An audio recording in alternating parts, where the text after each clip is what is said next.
au verset 4. Épître aux Hébreux, chapitre 1er, verset 4. Verset 5, plus exactement. Nous avons déjà lu le verset 4, il fait partie du verset 3. Verset 5, chapitre 1, verset 5.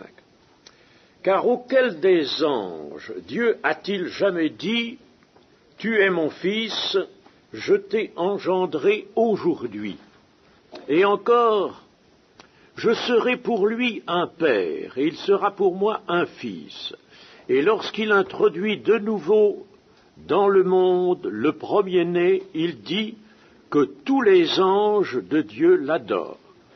De plus, il dit aux anges, celui qui a fait de ses anges des vents et de ses serviteurs une flamme de feu. Mais il a dit au Fils, ton trône, ô Dieu, est éternel. Le sceptre de ton règne est un sceptre d'équité. Tu as aimé la justice et tu as haï l'iniquité. C'est pourquoi, ô Dieu, ton Dieu t'a oint d'une huile de joie au-dessus de tes égaux. Et encore, toi, Seigneur, tu as au commencement fondé la terre, et les cieux sont l'ouvrage de tes mains. Ils périront, mais tu subsistes. Ils vieilliront tous comme un vêtement. Tu les rouleras comme un manteau, et ils seront changés. Mais toi, tu restes le même, et tes années ne finiront point. Et auquel des anges a-t-il jamais dit « Assieds-toi à ma droite jusqu'à ce que je fasse de tes ennemis ton marchepied » Ne sont-ils pas tous des esprits au service de Dieu, envoyés pour exercer un ministère en faveur de ceux qui doivent hériter du salut? Alors, Jésus-Christ nous est présenté ici comme supérieur aux anges. Je disais aujourd'hui, là, ce matin peut-être, que ça ne nous étonne pas, c'est pas pour nous quelque chose de nouveau. Nous croyons que Jésus-Christ est Dieu, Fils de Dieu, par conséquent supérieur aux anges. Mais la chose devait être montrée, démontrée à ces premiers destinataires de l'épître. Nous allons préciser pourquoi. D'abord, dans le verset 4, je n'ai pas repris, devenu d'autant supérieur aux anges qu'il a hérité d'un nom plus excellent que le leur. Jésus a hérité d'un nom plus excellent, meilleur que les anges. Je voudrais voir comment s'exprime notre version en français courant. Le Fils est devenu d'autant supérieur aux anges que Dieu lui a accordé un nom plus important que le leur, plus important ou plus excellent. Pour connaître et apprécier quelque chose, il faut pouvoir comparer. Les gloires qui serviront de comparaison sont ici les anges, Moïse, Josué, Abraham, Lévi et Aaron. Pourquoi faut-il qu'à ces Hébreux, il soit dit, précisé avec insistance que Jésus-Christ est supérieur aux anges? Parce que, d'abord, les anges étaient intervenus pour donner la loi au peuple d'Israël, chose que souvent nous ne savons pas. Nous disons, sur le mont Sinaï, c'est le Seigneur lui-même qui a donné la loi à Moïse. Eh bien, nous ne sommes pas en accord avec les textes. Alors, nous allons voir ce qui nous est dit ici. D'abord, Hébreux 2:2. Hébreux chapitre 2, verset 2. Car si la parole annoncée par des anges a eu son effet, et si toute transgression et toute désobéissance a reçu une juste rétribution. Voyez-vous, ici, notre épître souligne bien que la loi a été annoncée par des anges, la loi du Sinaï. Dans le livre des Actes, au chapitre 7 et au verset 37, 37 et 38 d'abord. C'est ce Moïse qui dit aux fils d'Israël, Dieu vous suscitera d'entre vos frères un prophète comme moi. C'est lui qui, lors de l'assemblée au désert, étant avec l'ange qui lui parlait sur la montagne de Sinaï, et avec nos pères, reçut des oracles vivants pour nous les donner. Vous voyez, étant avec l'ange qui lui parlait. Au verset 53 de ce même chapitre, vous avez été meurtriers, vous qui avez reçu la loi d'après des commandements d'anges et qui ne l'avez point gardée. Ça, c'est Étienne qui s'exprime, Étienne. Bon, alors nous voyons là encore qu'il nous est dit que la loi du Sinaï a été donnée, annoncée par des anges. Dans l'Épître aux Galates, alors c'est Paul cette fois, Épître aux Galates, chapitre 3 et verset 19, pourquoi donc la loi? Elle a été donnée ensuite à cause des transgressions, jusqu'à ce que vint la postérité à qui la promesse avait été faite. Elle a été promulguée, je disais bien, oui, elle a été promulguée par des anges au moyen d'un médiateur. Vous voyez, par conséquent, ce sont des anges qui ont promulgué la loi sur le Sinaï. Hein, en général, on ne le réalise pas, ça. Hein. Ce sont des anges. Et les Israélites le savaient très bien. Pour eux, donc, la loi du Sinaï leur avait été donnée par des anges. Donc, les anges étaient portés au pinacle, c'était des êtres formidables, fantastiques, n'est-ce pas, au-dessus de tout, puisqu'ils avaient donné la loi de Dieu. Alors, notre épître nous dit que le Seigneur Jésus a un nom plus excellent que celui des anges. Le nom revêt en tout premier lieu une importance capitale lorsqu'il s'agit surtout de Dieu et de Jésus-Christ. Personne, aucun ange ne porte un nom significatif comme celui d'Emmanuel. En hébreu, Immanuel, ça veut dire avec nous Dieu. Aucun ange ne porte un nom significatif comme celui-là, ou le nom de Jéhoshua, Jésus qui veut dire Dieu sauve, fils unique de Dieu, qui n'a pas d'ange qui puisse porter un nom comme celui-là.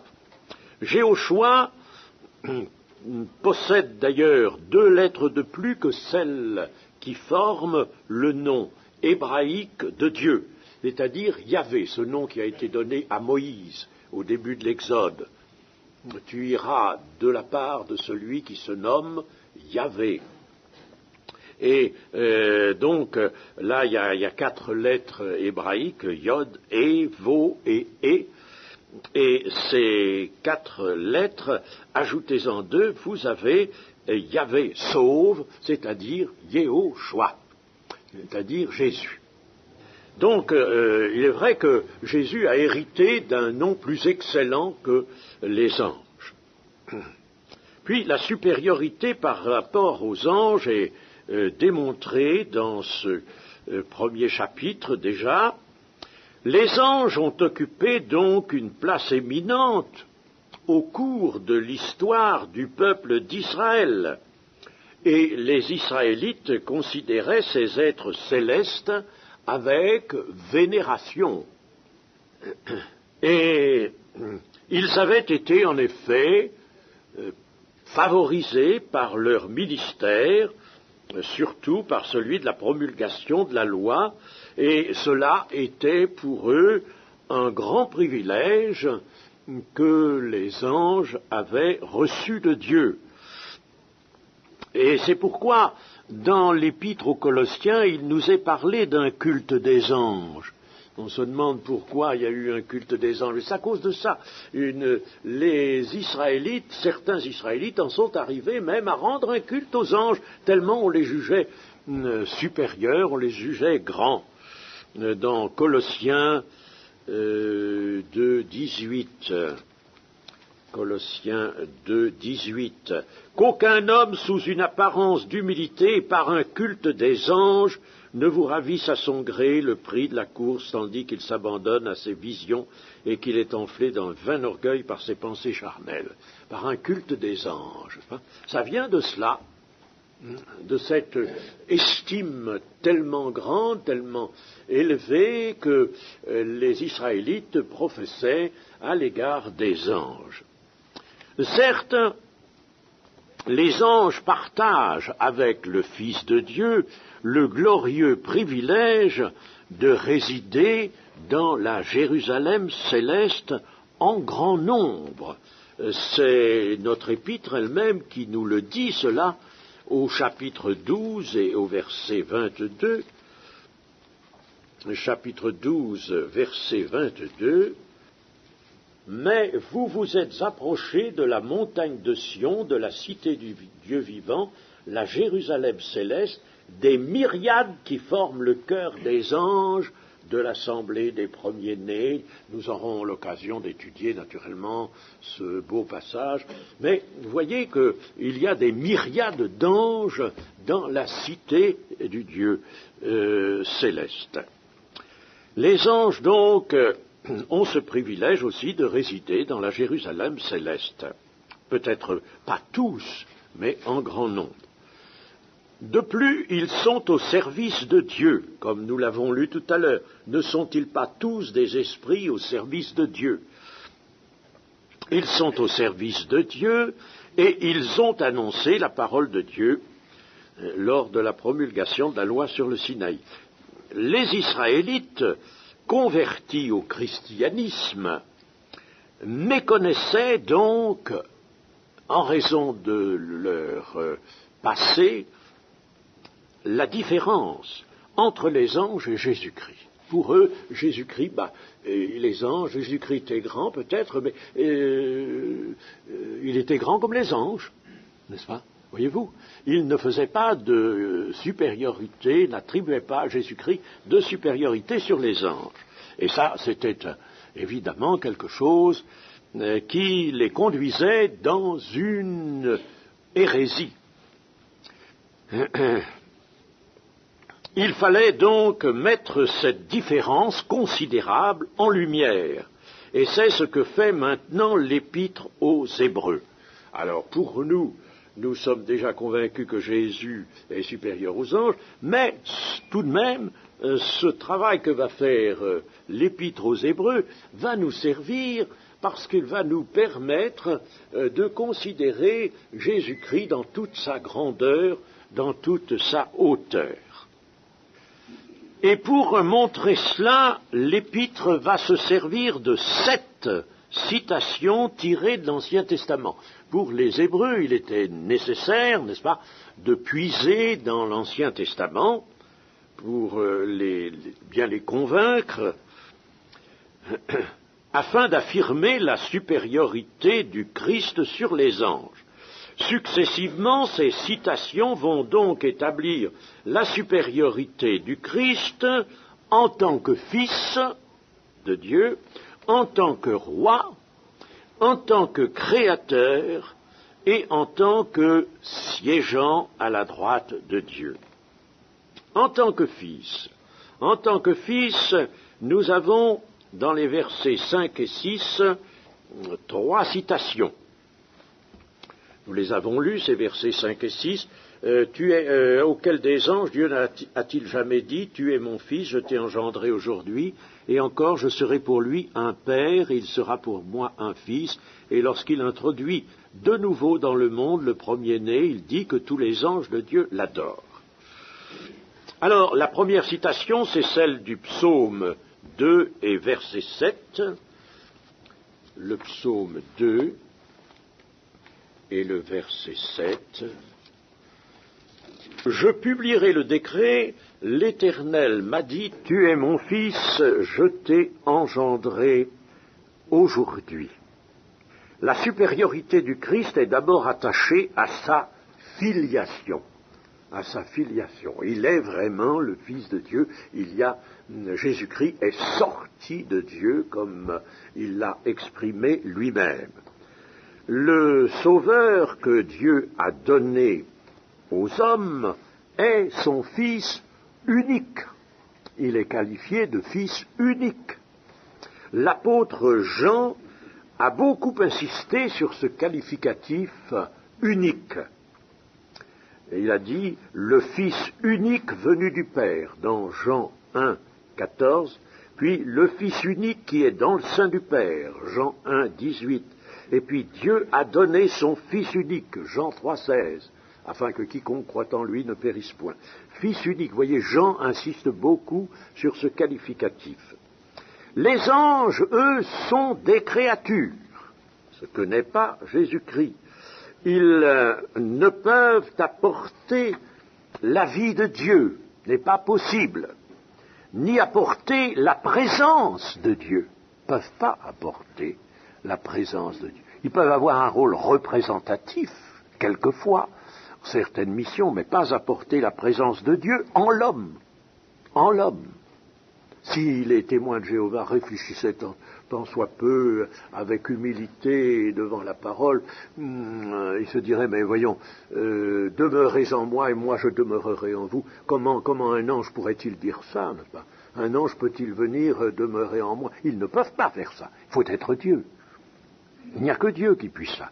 Tandis que le Fils, lui, il est la vie véritable, et la donne comme il le veut. Chapitre 5 de Jean, il donne la vie comme il le veut. Dans le psaume 2, il s'agit du triomphe de loin de Dieu sur ses ennemis. Et loin est appelé fils 2 fois dans le psaume 2. Il est appelé fils 2 fois. Et la version de Zadokan, la version hébraïque, de la Bible, de l'Ancien Testament actuellement, de l'Ancien Testament, porte bien aussi le mot de fils. Fils. Voyez. Le psaume 2 prophétise, évidemment, concernant le Messie, et il ne s'est pas accompli au cours de l'histoire des rois d'Israël.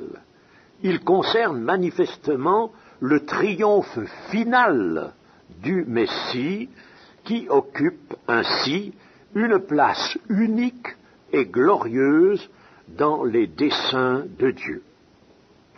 Je t'ai engendré aujourd'hui. Cette affirmation est souvent prise comme prétexte par les témoins de Jéhovah pour prétendre avec elle prouver que Jésus-Christ, lui aussi, est une créature, je t'ai engendré aujourd'hui. Hein? Seulement, c'est véritablement lire l'Écriture avec un mauvais esprit que de ne pas se rendre compte qu'il y a là une parole dont la signification est à découvrir. Paul cite cette parole du psaume 2 en Acte 13, 33. En Acte 13, 33. Acte 13, 33.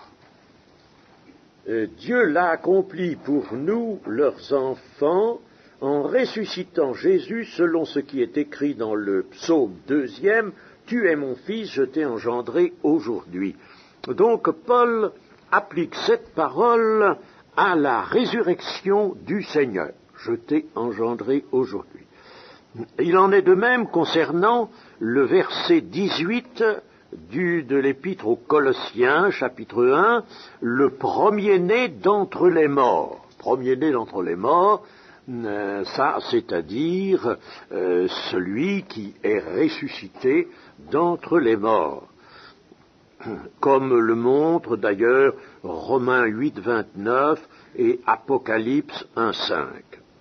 Le Fils a en effet été engendré de nouveau par la résurrection. C'est ce que, je ne veux pas trop m'arrêter, ce que nous dit le début de l'Épître aux Romains, chapitre 1, verset 4, parce qu'il a été déclaré en raison de la résurrection, il a été déclaré Fils de Dieu selon un esprit de sainteté avec puissance. Il a été déclaré Fils de Dieu. Il avait déjà été déclaré par l'ange annonciateur, l'ange Gabriel, à Marie. Il avait déjà été annoncé comme Fils de Dieu. Mais là, il est annoncé Fils de Dieu, c'est l'homme nouveau, c'est l'homme éternel, l'homme qui va vivre éternellement, qui naît, qui sort de la résurrection. Et pourquoi là, n'est-ce pas, selon un esprit de sainteté avec puissance, un esprit de sainteté, parce que cela a été possible en raison de la parfaite obéissance de Jésus au plan de Dieu. Alors là, Jésus sort de la résurrection, c'est l'homme nouveau, l'homme qui ne peut plus mourir, j'étais mort et voici je suis vivant au siècle des siècles. Alors là, il est proclamé d'une façon plus haute, encore plus grande, comme Fils de Dieu. Avant la croix, Jésus était bien donc désigné comme le Fils de Dieu, mais l'union entre la nature divine et la nature humaine n'avait été que commencée par l'incarnation.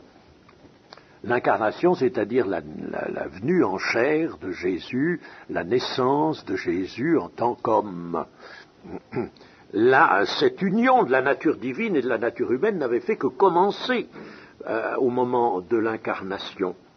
Puis, par la résurrection, cette union se trouve amenée à la perfection, car la nature humaine a pleinement obéi à Dieu dans la personne de Jésus. La nature humaine a obéi à Dieu, ce qui n'est pas le cas général du tout, puisque l'homme pécheur ne peut plus obéir à Dieu. Mais là, dans l'humanité de Jésus, il y a obéissance entière à Dieu. Alors, l'union de l'homme et de Dieu a donc été amenée à la perfection. C'est ce que nous dit l'Écriture, ce que disait le prophète Ésaïe. Il s'élèvera bien haut. Il a été amené, et l'Épître aux Philippiens aussi nous dit que Jésus a été élevé à la perfection. C'est pas dans sa divinité qu'il est élevé à la perfection, c'est dans son humanité, évidemment, cette humanité qu'il a prise et qui est semblable à la nôtre, moins le péché. Alors, en ressuscitant son Fils, Dieu a fait naître l'homme nouveau qui ne peut plus mourir et qui va être le modèle ou l'archétype auquel les rachetés sont appelés à ressembler, auquel nous sommes tous appelés, si nous sommes fidèles, à ressembler. Voilà le premier-né d'entre les morts. Il ne faut pas chercher autre chose. C'est ça, le premier-né d'entre les morts. Il y a une deuxième citation aussi, qui est celle de 2 Samuel, verset 14. « Je serai pour lui un père et il sera pour moi un fils. » Ainsi parlait Dieu à David. C'est à David que Dieu adressait cette parole. Je serai pour lui, pour ton fils qui va venir, que j'annonce, je serai pour lui un père et il sera pour moi un fils. Et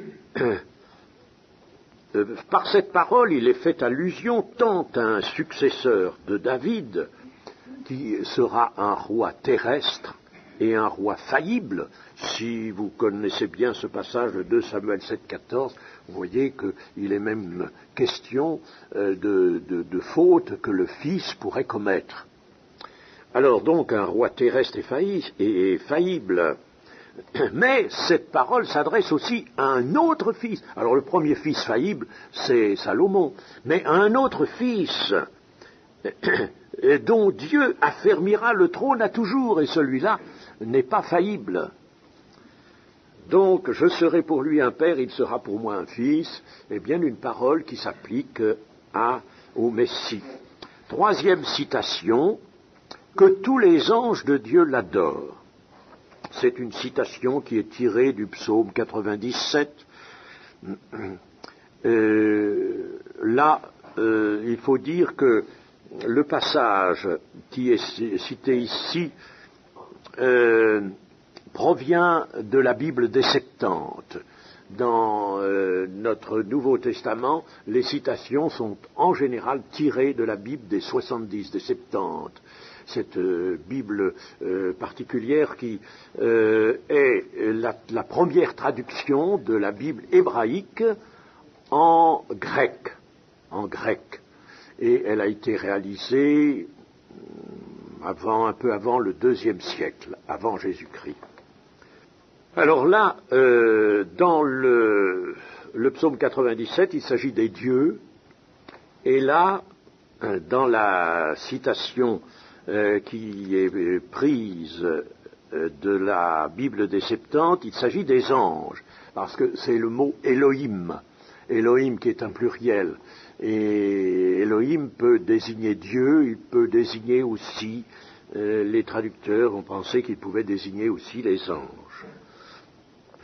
Alors ici, que tous les anges de Dieu l'adorent, c'est l'affirmation du triomphe du Seigneur sur les puissances angéliques, cela s'accomplissant au moment où Dieu introduira de nouveau son Fils dans le monde, c'est-à-dire au retour du Seigneur Jésus, introduira de nouveau.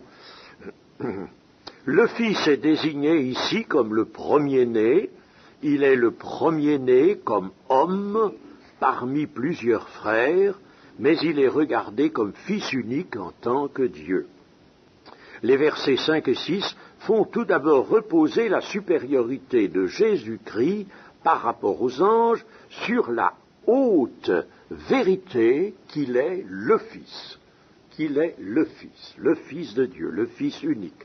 En tant que tel, il est et demeure infiniment au-dessus des anges. Alors, après, il y a la supériorité de Jésus en tant que roi, dans les versets 7 à 9. De plus, il dit des anges, celui qui a fait de ses anges des vents et de ses serviteurs une flamme de feu, mais il a dit au Fils, ton trône, ô Dieu, est éternel, le sceptre de ton règne est un sceptre d'équité, tu as aimé la justice et tu as haï l'iniquité. C'est pourquoi, ô Dieu, ton Dieu t'a oint d'une huile de joie au-dessus de tes égaux. Ce verset 7 rappelle que Dieu fait de ses anges des serviteurs au sein du vaste univers, tandis que le Fils, lui, occupe un trône et il règne. A une différence avec les anges, il occupe un trône et il règne. C'est le psaume 45, versets 7 et 8, qui est cité et en lequel, prophétiquement, la royauté divine de Jésus-Christ se trouve célébrée. Le psaume 45, c'est le Fils où nous trouvons cette expression « Tu es le plus beau des fils de l'homme ». Et là aussi, le Seigneur est appelé Dieu. Le psaume 45, un très beau psaume prophétique, psaume 45. Alors, versets 7 et 8. Ton trône, ô Dieu, est à toujours, le sceptre de ton règne est un sceptre d'équité, tu aimes la justice et tu hais la méchanceté. C'est pourquoi, ô Dieu, ton Dieu t'a oint d'une huile de joie, par privilège sur tes collègues. Tes collègues, et nous avons dans la citation des Hébreux, tes égaux. Nous allons nous expliquer sur ces termes. Le Seigneur remplit un office royal permanent, et il soutient fermement la justice de Dieu en face de l'iniquité qui a envahi le monde. Tandis que l'office des anges est un office de serviteur, qui consiste à opérer les actions dont Dieu les charge à certaines occasions. Ton Dieu t'a oint d'une huile de joie au-dessus de tes égaux, ou comme nous avons lu dans l'Ancien Testament, au-dessus de tes collègues. Alors, ton Dieu t'a oint d'une huile de joie. C'est une allusion à l'huile sainte que l'on répandait sur les rois et les souverains sacrificateurs d'Israël lorsqu'on les sanctifiait, c'est-à-dire qu'on les mettait à part en vue de l'exercice de leurs fonctions. De même, Dieu a répandu son esprit sur son Fils bien-aimé après son baptême. Nous avons cela dans Luc chapitre 3, verset 22. Le Saint-Esprit est descendu comme une colombe. Acte 2, verset 33, y fait allusion aussi. L'onction reçue par le Messie annonçait d'avance les rassasiements de joie auxquels son œuvre devait conduire. C'est pourquoi elle est appelée ici l'huile de joie. T'as oint d'une huile de joie, c'est-à-dire une huile, une onction qui par avance annonce des rassasiements de joie auxquels l'œuvre du Seigneur doit conduire, tant est grand et retentissante la victoire qu'il a remportée sur l'iniquité pour le triomphe de la justice. L'onction annonçait également donc les joies de la royauté messianique, d'une huile de joie, les joies de la royauté messianique. Alors ne nous étonnons pas que nous soyons nous-mêmes invités à nous réjouir toujours dans le Seigneur, à nous réjouir, à être joyeux. On peut s'étonner de trouver ces termes tésego dans le verset 9. C'est pourquoi, ô Dieu, ton Dieu t'a oint d'une huile de joie au-dessus de tes égaux ou de tes collègues dans l'Ancien Testament, puisque le Seigneur Jésus possède toutes les supériorités. Alors il n'a pas d'égaux. Qu'est-ce que cela veut dire? Eh bien, les nouvelles versions emploient le mot compagnon, une traduction qui est meilleure. Au lieu des égaux ou des collègues, elle emploie le terme de compagnon, comme la version d'Arby le faisait d'ailleurs. On peut aussi adopter les termes au-dessus de tes semblables ou au-dessus de tes pairs, P-A-I-R-S, les pairs, ceux qui sont à parité, voyez-vous, au-dessus de tes semblables. Alors, comment comprendre ça? On peut comprendre que l'onction de Christ s'apparente à celle des rois et des sacrificateurs d'Israël, lesquels sont donc désignés comme des semblables ou des pairs, P-A-I-R-S. Mais l'onction de Jésus-Christ surpasse celle des précédents serviteurs de Dieu en Israël, car cette onction allait déterminer l'œuvre de la rédemption et aboutir à une joie sans pareille, au jour où l'ordre de la justice régnera. Je prends Hébreux 12 et verset 2. Ayant les regards sur Jésus, le chef et le consommateur de la foi, qui, en vue de la joie qui lui était réservée, voyez-vous, en vue de la joie qui lui était réservée, a souffert la croix, méprisé l'ignominie et s'est assis à la droite du trône de Dieu. Le royaume de Dieu qui, maintenant, établit dans les cœurs la justice, dans les cœurs de ceux qui se convertissent, la justice, la paix et la joie par le Saint-Esprit, sera, lorsqu'il s'étendra à toute la terre, un royaume d'allégresse, de joie et de bonheur, de joie parfaite et de bonheur.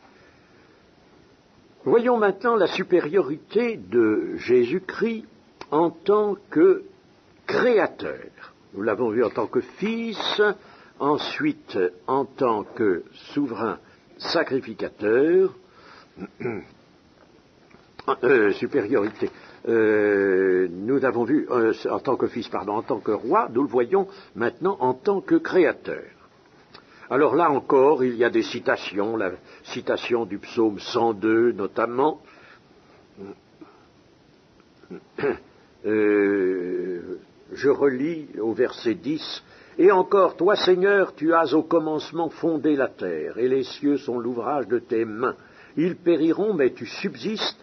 Ils vieilliront tous comme un vêtement, tu les rouleras comme un manteau, et ils seront changés. Mais toi, tu restes le même, et tes années ne finiront pas. » Donc, Jésus-Christ reçoit une dignité au-dessus de tout autre, parce qu'il est celui qui a créé le monde. Il a créé le monde, comme nous l'avons déjà dit précédemment. La terre et le ciel passeront, a dit Jésus, mais ma parole ne passera point. C'est ce qu'affirmait donc déjà le psaume 102. Lui, le Créateur, il demeure éternellement. Il demeure éternellement. L'immutabilité de Jésus est mise en contraste avec la mutabilité de ce qui existe, ce que nous voyons réapparaître dans notre épître au chapitre 13, l'immutabilité, c'est-à-dire le caractère de ce qui ne change pas, est mis en relation avec ce qui change. Hébreux 13, verset 8. Hébreux 13, verset 8. Jésus-Christ est le même hier et aujourd'hui et éternellement. Il est le même hier, aujourd'hui. C'est ça l'immutabilité. Donc l'immutabilité de Jésus est mise en contraste avec la mutabilité, c'est-à-dire le changement, le changement qu'il est impossible d'éviter, le changement de ce qui existe. Le Créateur ne peut être que Dieu. Ainsi, Jésus-Christ, parole de Dieu, est de même essence que le Père. D'autre part, il est au-dessus de son œuvre, la création. Or, les anges, eux, appartiennent à la création. Voyons ce que Ésaïe, par exemple, dit du Créateur, Ésaïe 40 et verset 28. Ésaïe 40 et verset 28. Ne le sais-tu pas, ne l'as-tu pas appris? C'est le Dieu d'éternité, l'Éternel, qui a créé les extrémités de la terre. Il ne se fatigue point, il ne se lasse point, on ne peut sonder son intelligence, il donne de la force à celui qui est fatigué. Le Créateur, voilà ce que disait le prophète du Créateur. Le Créateur qui ne peut être que Dieu. Donc voilà là la supériorité de Jésus-Christ et nous avons encore à la considérer par le fait qu'il est assis à la droite de Dieu. Mais je voudrais dire ceci, nous avons dans certaines circonstances été amenés à affirmer avec les Écritures, par le moyen des Écritures, que Jésus-Christ était Dieu. Et, chose extraordinaire, dans un milieu de pasteurs, personne ne trouvait la bonne manière de montrer que Jésus-Christ est Dieu. Ça peut vous étonner, ça. Ça peut vous étonner. Oui, il s'était une fois élevé une hérésie qui contestait, une hérésie comme celle des témoins de Jéhovah, qui contestait la divinité du Seigneur Jésus. Et la chose donc était portée devant une assemblée de pasteurs, j'y étais, Et personne n'avait le bon mot, la bonne manière de mettre fin, de couper court à cette hérésie, en montrant, avec les Écritures, d'une façon absolument claire, nette, que Jésus-Christ est bien Dieu. Et moi, j'étais là aussi, et j'entendais tout ça, et j'aurais voulu avancer quelques paroles, mais il faut dire que je partageais un peu l'embarras de tout le monde. Hein? On avait une opposition, on avait en face de nous une opposition qui était bien calculée, mieux calculée que celle des témoins de Jéhovah d'ailleurs. Hein? Et oui, on a connu ça dans une assemblée de Pentecôte, assemblée de pasteurs Pentecôte. Je ne vais pas vous dire les noms, bien sûr, mais nous avons connu ça. Il n'y a pas de raison qu'on ne le dise pas. Ça n'est pas du secret, ça. Ça s'est produit. Et à plusieurs reprises, d'ailleurs, il a fallu reprendre la question. Et c'est après ça que moi je me suis livré à une étude de fond sur la divinité du Seigneur Jésus et que j'ai eu l'occasion d'en faire l'objet de conférences à Brest particulièrement. À Brest et ailleurs, mais enfin surtout à Brest. Et il faut bien dire que la difficulté vient surtout de ce que l'apôtre Paul parle le plus souvent de Dieu et de Jésus-Christ. Il parle de Dieu et de Jésus-Christ. Je sais bien, dans un certain passage, Dieu et Jésus-Christ se trouvent désigner la même personne, oui. Mais certaines versions n'ont pas traduit d'une façon tout à fait correcte, si bien que ça n'apparaît pas tellement évident. Alors, la difficulté vient surtout de cela. S'il y avait, n'est-ce pas, eu plusieurs fois, par exemple, le Seigneur Jésus-Christ est Dieu, il y a bien qu'il est fils de Dieu, mais est Dieu, n'est-ce pas, il est Dieu, bon, ça aurait peut-être facilité beaucoup l'élucidation de ces difficultés quant à la divinité du Seigneur. Alors, mais bien sûr, il faut faire une étude.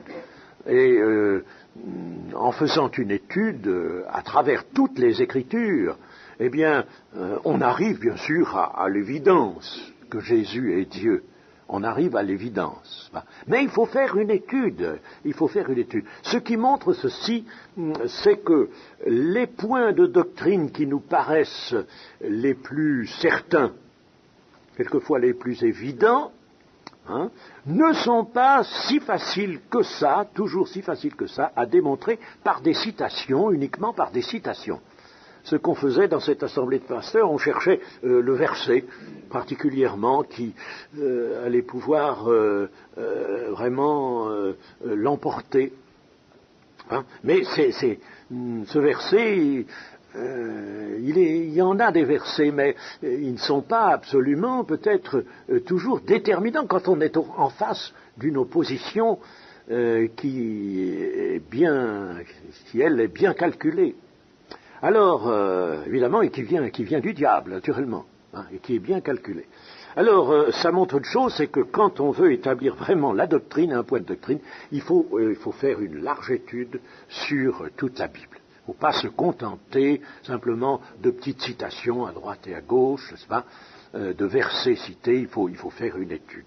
Quand on fait une étude, on s'aperçoit que Jésus est bien le Fils de Dieu, et notamment dans le fait que les attributs de la divinité lui sont attribués, lui sont donnés. Il a les attributs de la divinité, alors, comme par exemple que les anges l'adorent. Eh bien, on sait que Dieu ne veut pas qu'un autre que lui-même soit adoré. L'adoration est réservée à Dieu, absolument réservée à Dieu. Or, il est dit que les anges l'adorent. Nous l'avons ici, n'est-ce pas? Et puis, enfin, tous les attributs de la divinité, nous les retrouvons concernant la personne de Jésus-Christ. Puis, d'autres raisons.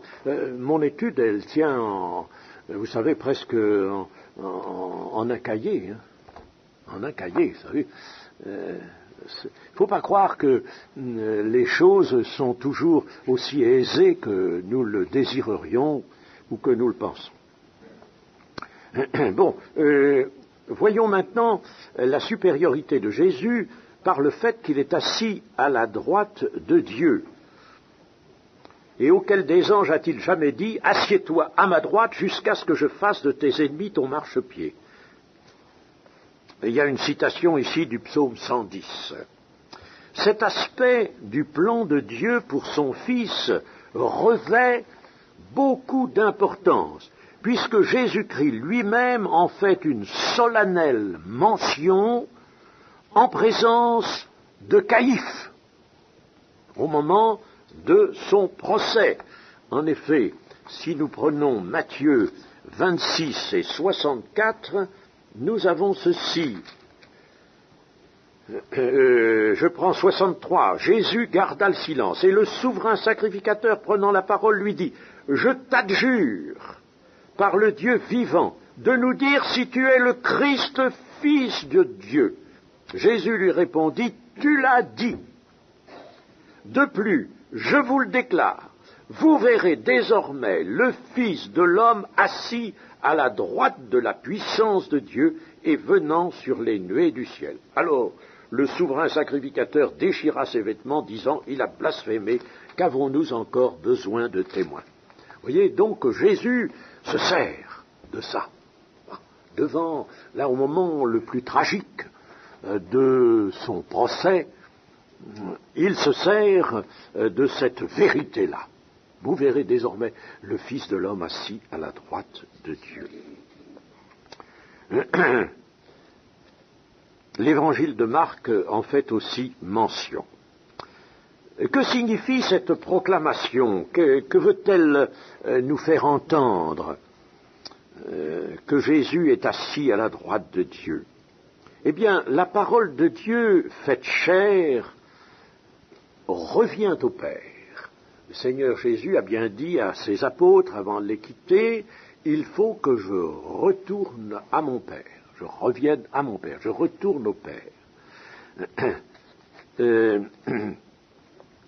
Il retourne au Père comme l'homme nouveau, l'homme qui est ressuscité, l'homme qui ne peut plus mourir.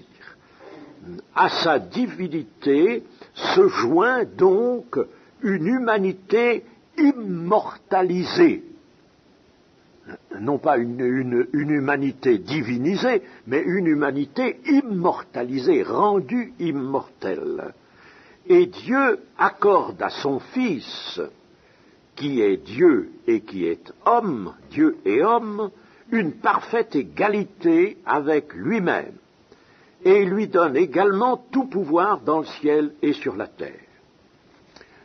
C'était pas évident que Dieu accorde à un homme, parce que Jésus, remontant au ciel, il est bien toujours Dieu, il retrouve d'ailleurs la gloire qu'il avait auprès du Père, avant que le monde fût, il est bien Dieu, mais il revient différent, puisqu'il emporte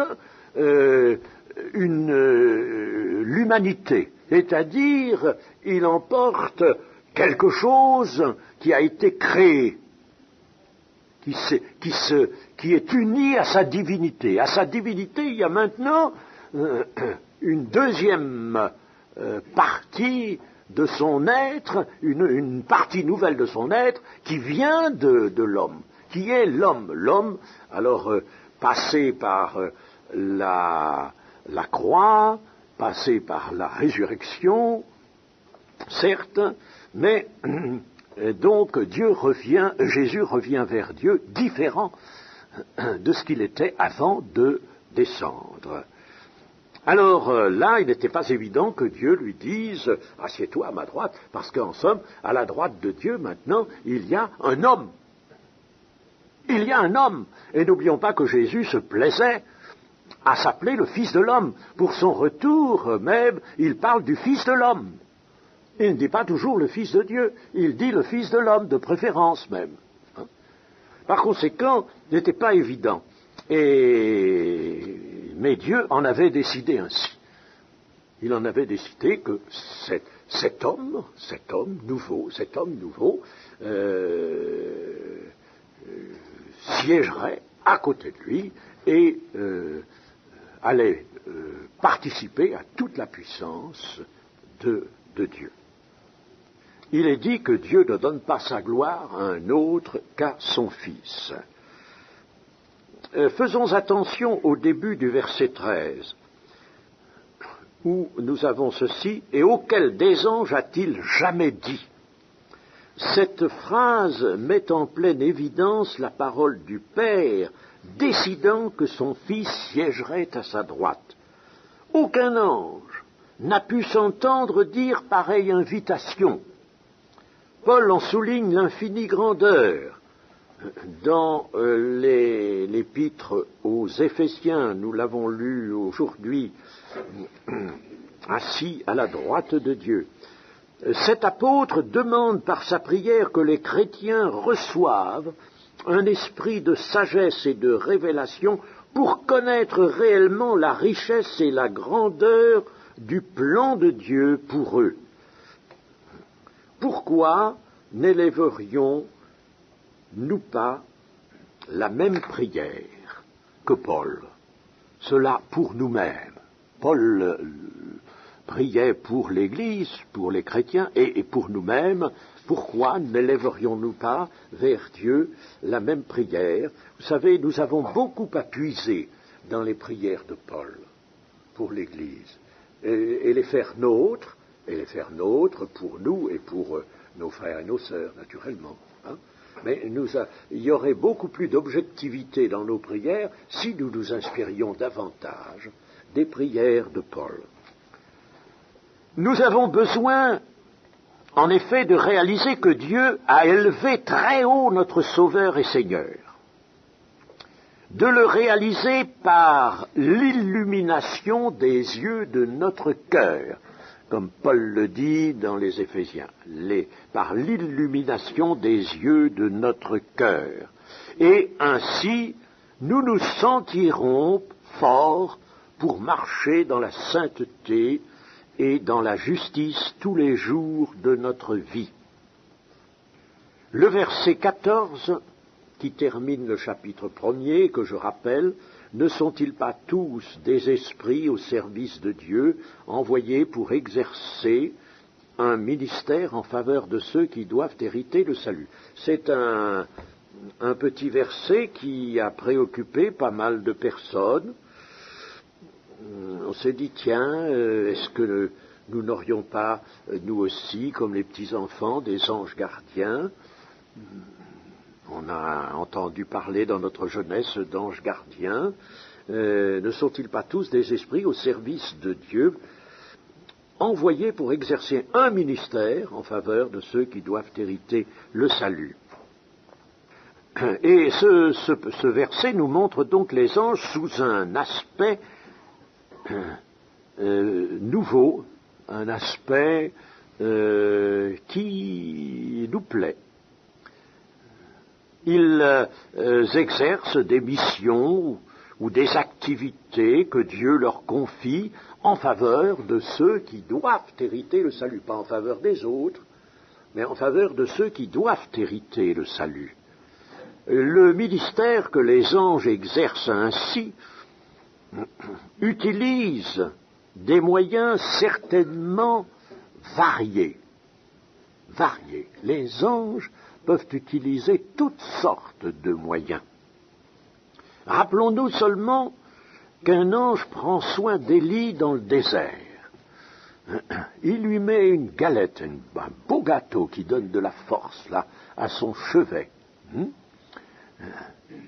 Il prend soin d'Élie dans le désert.